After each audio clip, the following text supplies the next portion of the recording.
আসসালামু আলাইকুম, শুভেচ্ছা সবাইকে। আশা করছি ভালো আছেন। দর্শক, আজকে একটি জরিপ হয়েছে। এই জরিপটি ডাকসু এবং জাকসু নির্বাচনেও জরিপটি করেছিলেন। তারা যে প্রেডিকশন দিয়েছিল ডাকসু এবং জাকসু নির্বাচনে, সেই প্রেডিকশনটা অনেকাংশে হুবহু মিলে যায়। এই জরিপের ফলাফল বাংলাদেশের একটি স্বনামধন্য পত্রিকা আমার দেশ, তারা তাদের আজকে লাইভ করে এই রেজাল্টটি জানায়। এই রেজাল্টটিতে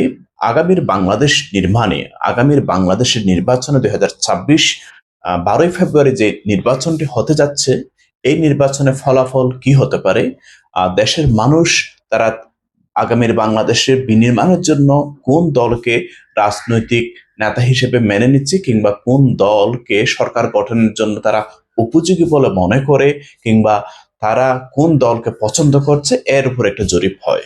এই জরিপে যে রেজাল্টটি আসছে, চোখ উল্টে যাওয়ার মতো একটা রেজাল্ট। দেখুন, এর জনগণ কোন দলকে কত শতাংশ পছন্দ করছে তার উপর ভিত্তি করে এই রেজাল্টটি হয়।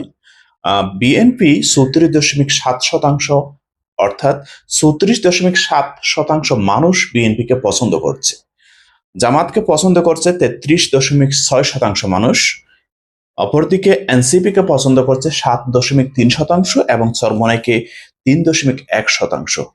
তো এখন দেখুন, জামাতের ৩৩.৬%, এনসিপির ৭.৩%, এবং চরমোনাইয়ের ৩.১%।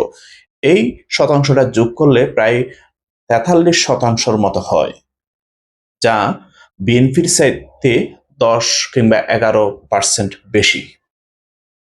যেখানে জামাতের একক জনপ্রিয়তা প্রায় বিএনপির কাছাকাছি। আগামী নির্বাচন শুরু হওয়ার আগে আগে এটি বিএনপিকে এক্সিট করে চলে যাবে বলে আমরা আশা করছি।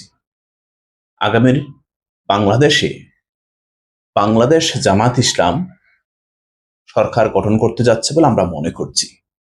যে হারে বাংলাদেশের জনগণের জনমত চেঞ্জ হয়ে ইসলামের দিকে ধাবিত হচ্ছে, ইসলামী জোটের দিকে ধাবিত হচ্ছে, ফেব্রুয়ারি নির্বাচনে যদি বিএনপি সরকার গঠন করতে চায়, তাহলে বিএনপির কেন্দ্র দখল করা ছাড়া আর কোনো গতি থাকবে না। কিন্তু বিএনপিকে কেন্দ্র দখল করে সরকার গঠন করতে পারবে? কেন্দ্র দখল করে রাখতে পারবে? কিংবা কেন্দ্র দখল করে যদি সরকার গঠনও করে, এই জেনজি বিএনপিকে কি ক্ষমতায় দীর্ঘদিন থাকতে দিবে? বিএনপিকে নতুন করে ফ্যাসিস্ট হতে দিবে? অনেকগুলো প্রশ্ন আছে। ফেব্রুয়ারির ১২ তারিখের নির্বাচন, সেই ফলাফল এর অপেক্ষায় আছি। ইনশাল্লাহ ভালো কিছু হচ্ছে। ধন্যবাদ সবাইকে।